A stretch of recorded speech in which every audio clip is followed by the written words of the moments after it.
The heavy oak doors of Liberty Heritage Bank swung open, carrying the damp chill of a November rain and a mud-splattered 12-year-old boy into the pristine marble lobby. Marcus Cole froze for a second on the threshold, his breath forming a thin mist in the temperature-controlled air. He gripped the straps of his frayed canvas backpack tighter, silently repeating the words Grandma Hattie had told him that morning. "Never bow your head, child, unless you are helping someone up." That advice felt like an invisible shield, helping him gather his composure amidst the overwhelming grandeur. Outside, Philadelphia was drowning in a torrential pre-Thanksgiving downpour that turned the streets into gray rivers. But inside, it was a different world entirely. The rich aroma of roasted hazelnut coffee mingled with the scent of polished mahogany and the soft swell of classical music. Wreaths woven from red maple leaves and golden pumpkins adorned the stone pillars, signaling a season of abundance. Marcus took a deep breath and tried to walk softly, but his waterlogged sneakers made a sharp, squelching sound squish-squish with every step against the white marble. Dark smears of mud from his bicycle accident stamped the perfect floor, leaving a trail of ugly, brown scars. He could feel the heat of a dozen stares burning into him. Customers in cashmere coats stopped their polite conversations, frowning at him with a mix of pity and annoyance. A woman clutching a string of pearls pulled her designer handbag closer to her body, as if the wet, shivering boy might snatch it at any moment. Marcus lowered his gaze, trying to ignore the silent hostility, and aimed for the automated ticket machine in the corner. He just needed to make his withdrawal quickly and get back to his grandmother. But he didn't make it 10 steps. A large figure in an immaculately tailored Italian suit surged forward, cutting off his path. It was Preston Sterling, the branch manager, who had launched himself from his leather chair with startling speed. He stood like a fortress wall before Marcus, idly adjusting a gold cufflink. Preston offered no greeting, nor did he look the boy in the eye. His gaze swept from the muddy sneakers to the stained uniform trousers, finally resting on Marcus's rain-slicked face with undisguised disgust. He wrinkled his nose, as if he had detected a foul odor amidst the bank's expensive perfume. Preston spoke loudly, his voice echoing through the lobby, clearly intended for the ears of his VIP clients. "You have the wrong address, kid. St. John's Shelter is 3 blocks down. We don't serve free soup here." Marcus looked up, his eyes wide behind his thick glasses, stunned. He opened his mouth to explain that he wasn't begging, that he was a customer, but the words were cut short. The manager extended a manicured finger toward the revolving door, where the storm was still raging outside. "Get out immediately. You're polluting my client's air. I'm not asking for soup. I'm a customer and I want to withdraw money from my account." Marcus's voice trembled, but the words were clear enough to slice through the soft classical music like a serrated knife, causing the entire banking floor to freeze in stunned silence. Every motion in the lobby halted. The teller counting bills in the background stopped mid-stack. The elderly couple discussing bond rates fell mute. Even the espresso machine seemed to hiss into an uncomfortable quiet. Marcus felt his heart hammering against his ribs like a trapped bird, but he forced himself to stand his ground. He cast a quick, desperate glance upward at the vaulted ceiling, where a small red light blinked steadily on a black dome security camera. He prayed that whoever was watching that feed had better eyes than the man standing in front of him. But Preston Sterling didn't move aside. Instead, a slow, predatory smile spread across his face, the kind that didn't reach his eyes. He crossed his arms over his expensive suit, looking down at the shivering boy with a mixture of amusement and contempt. "A customer?" Preston repeated the word as if it were a bad joke. He turned his head slightly toward the teller line. "Linda, did you hear that? Apparently, we're opening accounts for elementary school runaways now." Behind the polished mahogany counter, Linda, a teller with heavily teased blonde hair and bright pink lipstick, leaned forward. She popped her gum loudly, her eyes raking over Marcus's muddy clothes.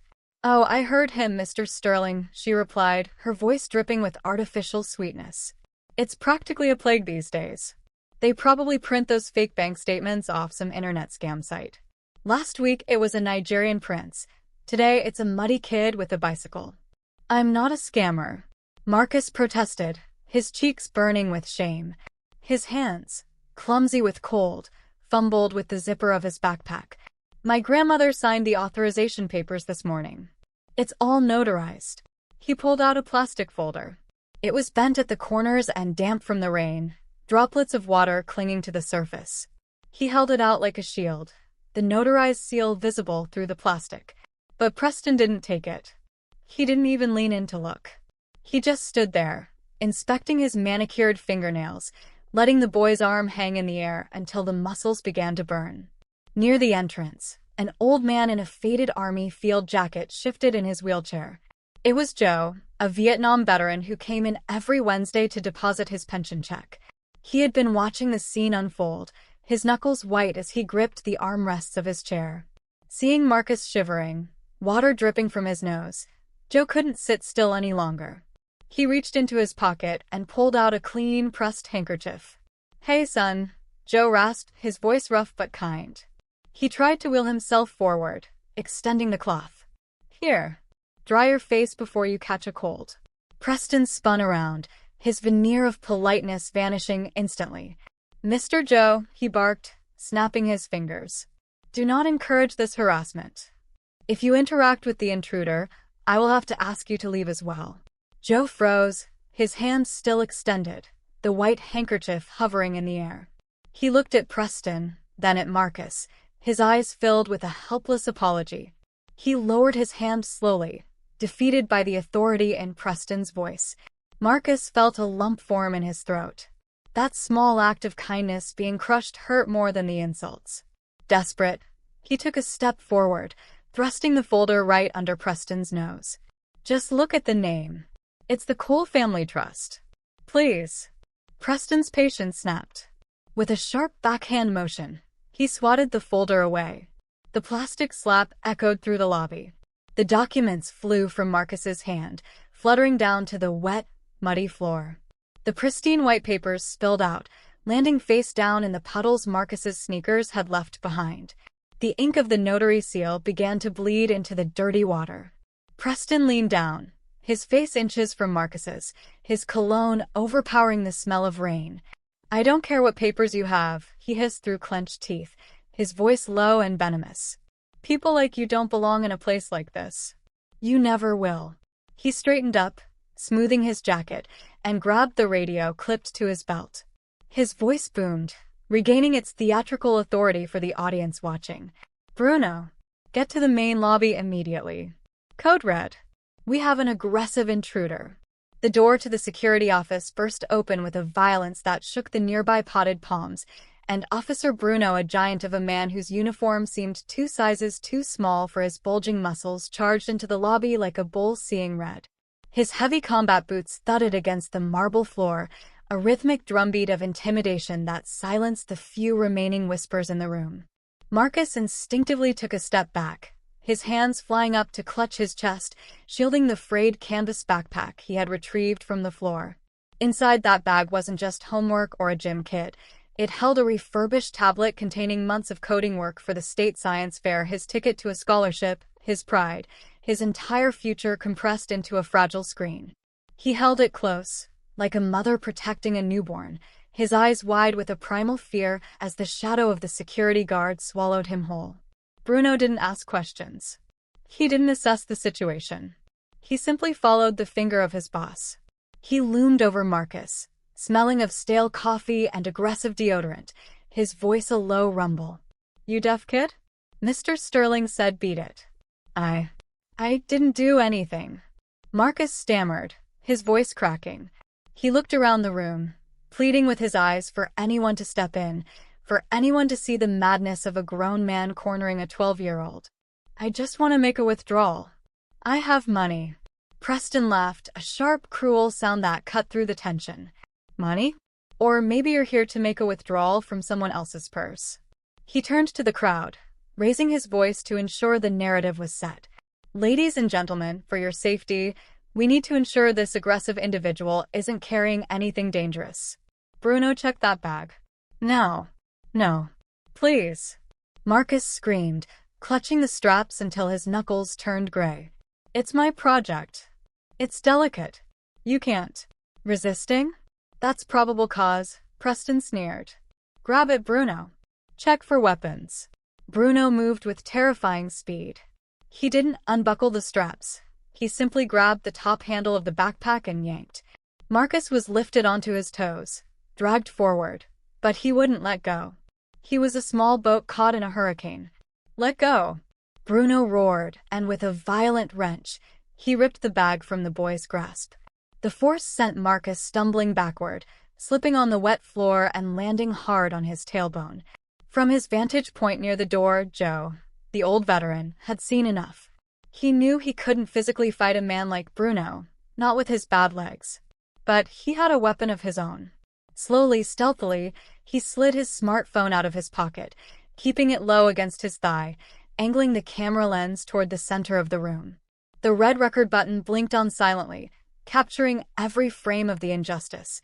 In the center of the lobby, under the glittering light of the crystal chandelier, Bruno held the backpack upside down. He didn't unzip it carefully. He shook it like a rag doll. "Let's see what you stole," the guard grunted. Gravity took over. It happened in what felt like slow motion to Marcus. First came the textbooks, fluttering down like wounded birds. Then the pencil case, spilling colorful markers across the white stone. Then the crumpled gum wrappers and a half-eaten granola bar. And finally, the heavy rectangular shape Marcus loved most in the world. The tablet slid out. "No," Marcus wailed, scrambling forward on his hands and knees. It tumbled through the air, turning once, twice, catching the light of the chandelier before it met the unforgiving hardness of the marble floor. Crack! The sound was sickeningly loud, a dry, sharp snap that sounded like a bone breaking. The screen shattered instantly, a spiderweb of cracks obliterating the code, the display flickering once in a dying green strobe before going black forever. The lobby went deathly silent. Even Linda, the gum-chewing teller, covered her mouth with her hand. The cruelty had crossed a line from administrative to physical. Marcus froze, staring at the ruin of his hard work. He crawled toward it, his trembling fingers hovering over the jagged glass, afraid to touch it, afraid to confirm that his project was gone. A single sob escaped his throat, a sound of pure, crushed spirit. Preston Sterling didn't look remorseful. He looked down at the broken electronics and the crying boy with a sneer of triumph. "Looks like junk to me," he muttered, dusting off his jacket sleeve. Through the heavy glass doors, a new sound began to penetrate the silence. At first, it was a distant wail, but it grew louder and sharper with every passing second. Blue and red lights began to flash against the rain-streaked windows, painting the lobby in chaotic strokes of color. Preston smiled, checking his watch. "Ah, right on time," he said, looking down at Marcus, who was still cradling the broken device. "You can cry about your little toy later. Right now, you better figure out how you're going to explain resisting security to the police. Let's see how those handcuffs fit." The revolving glass doors were shoved open with such force that they shuddered in their frames, admitting a gust of freezing wind and two police officers who stormed into the bank lobby like soldiers breaching a war zone. Officer Miller took the lead, his hand already resting ominously on his holster, his eyes scanning the room with a predator's intensity. He was soaked from the dash from the cruiser, rain dripping from the brim of his cap, but he didn't seem to notice the cold. He only saw the scene Preston Sterling had set for him, a respectable businessman standing tall and a ragged figure crouching on the floor surrounded by debris.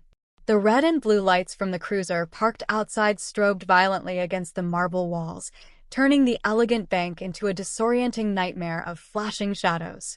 Marcus, still on his knees amidst the wreckage of his shattered tablet, felt his stomach drop through the floor. He looked past the looming officers, his gaze darting desperately through the rain-streaked glass to the curb. His grandmother's old Buick was still there, a dark shape in the gray downpour. It looked a million miles away. She was his only hope, but with her bad hip and the freezing rain, how could she possibly help him now? He was alone. Preston Sterling wasted no time.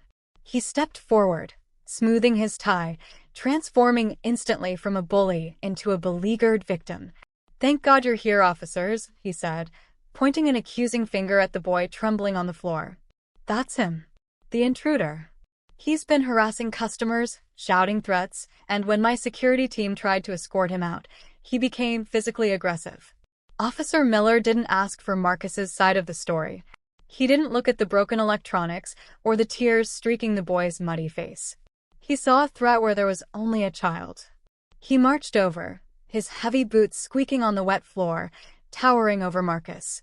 "All right, son, get up," Miller barked, not waiting for a response. He reached down and grabbed Marcus by the upper arm. His grip was like a vice, fingers digging into the thin fabric of the boy's uniform. He hauled Marcus to his feet with a jerk that made the boy's teeth snap together. "I didn't do anything," Marcus cried out, his voice thin and high with panic.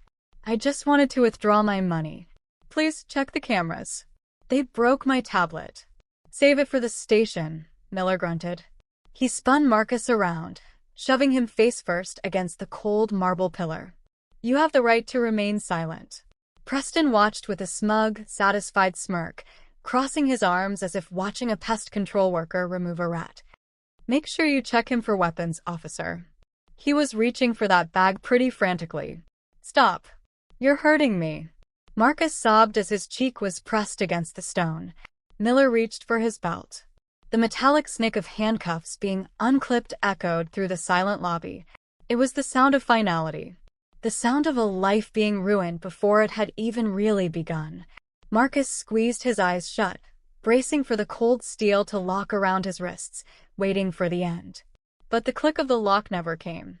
Instead, a voice exploded through the bank lobby, not a scream, but a roar of such raw, commanding power that it sounded like a thunderclap inside the room. "Get your hands off my grandson." Officer Miller froze. The entire room flinched. At the entrance, silhouetted against the stormy gray light, stood Hattie Mae Cole. She was soaked to the bone, her old wool coat heavy with water, her gray hair plastered to her forehead. She leaned heavily on an oak cane, her legs clearly trembling from the pain of walking through the cold rain. But as she raised her head, there was no frailty in her eyes. There was only fire. She didn't look like an old woman with arthritis. She looked like the army head nurse she had been 40 years ago, staring down a disobedient recruit. She stepped forward. Thud. Her cane struck the marble floor with the force of a judge's gavel. Thud. She took another step, ignoring the agony in her joints, her eyes locked onto Officer Miller like a laser sight. "I said," she lowered her voice to a growl that was even more terrifying than her shout, "unhand that child immediately." Miller blinked, taken aback by the ferocity of the woman limping toward him. He loosened his grip on Marcus slightly but didn't let go. "Ma'am, stay back.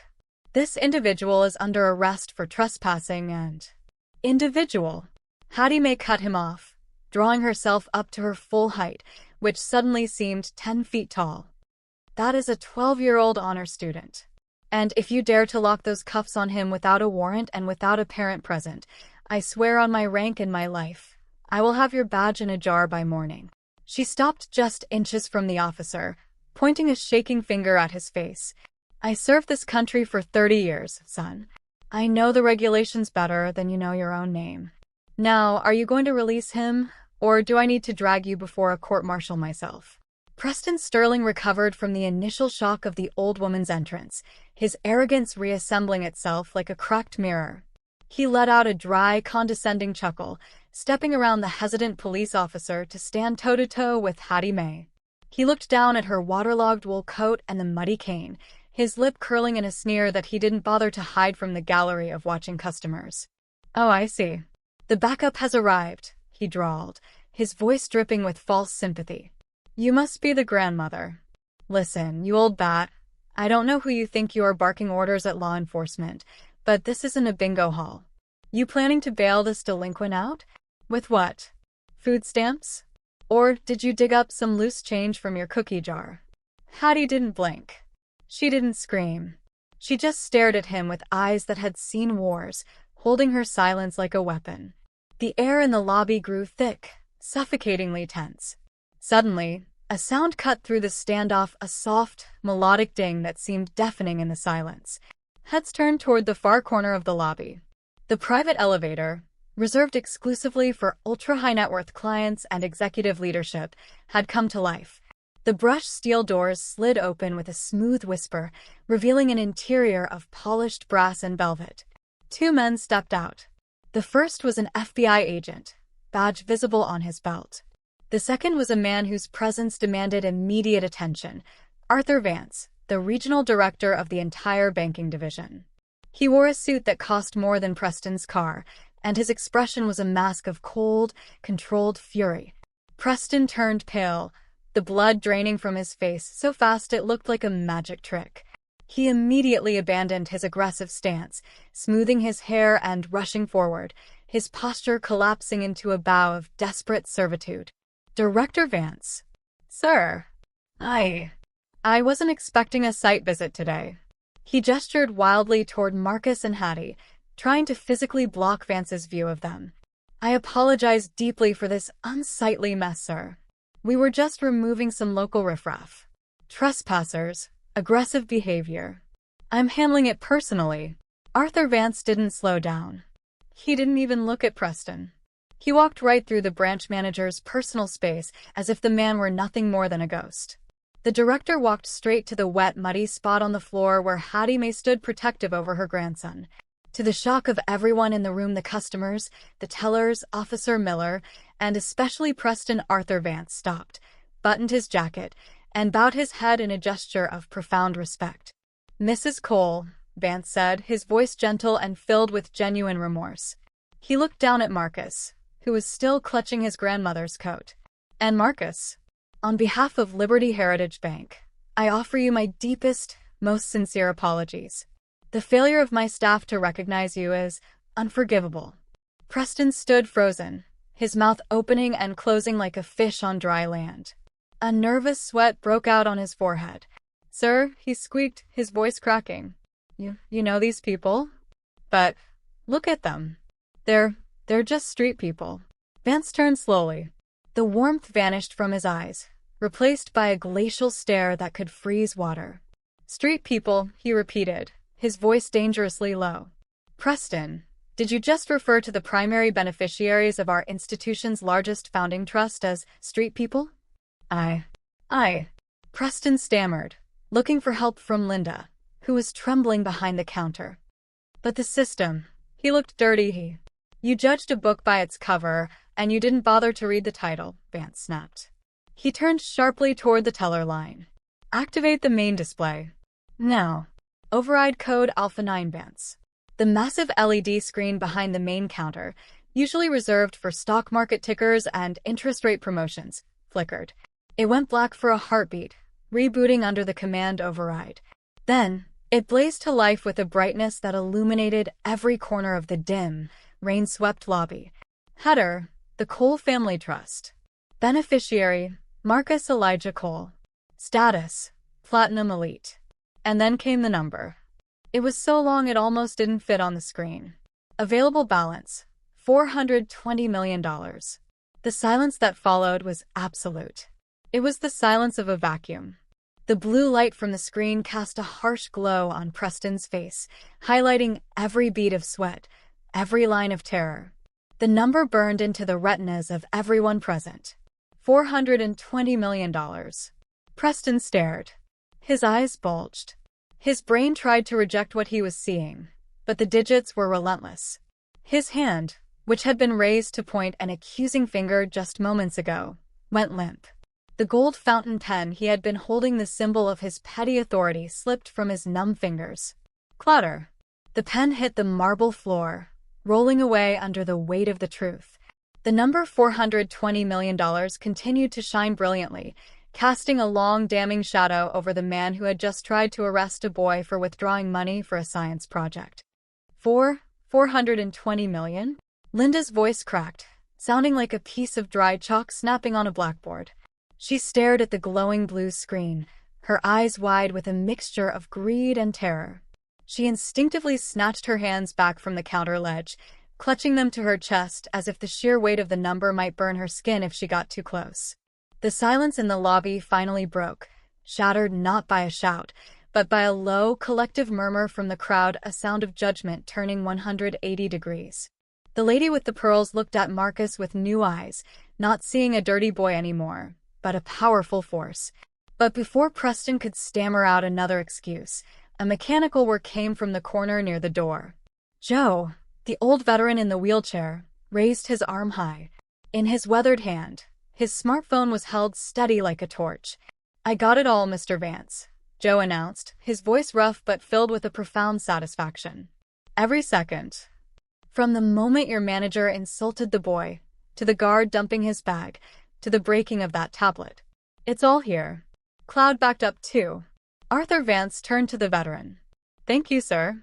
Please send that directly to my personal email. The FBI will need it for the hate crime investigation." "Hate crime?" Preston choked out, loosening his tie as if it were suddenly a noose. "Director, please, that's excessive. I was protecting the bank's assets. I was following protocol." Vance walked over to Preston. He didn't shout. He didn't raise his voice. He spoke with a quiet, deadly calm that was far more terrifying. "Preston, you are relieved of your duties effective immediately.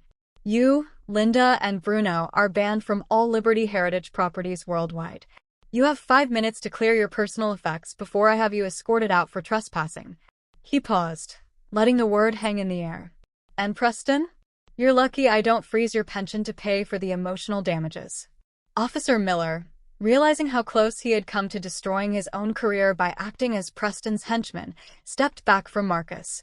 He looked at the badge on his chest, then at the terrified manager. He made a choice. He walked over to Preston and Bruno, his hand resting on his belt, not for handcuffs this time, but to guide them out. "You heard the man," Miller said gruffly. "Move. You're causing a disturbance." Preston looked around desperately. He looked at Linda, who was sobbing into her hands. He looked at Bruno, who was staring at his boots.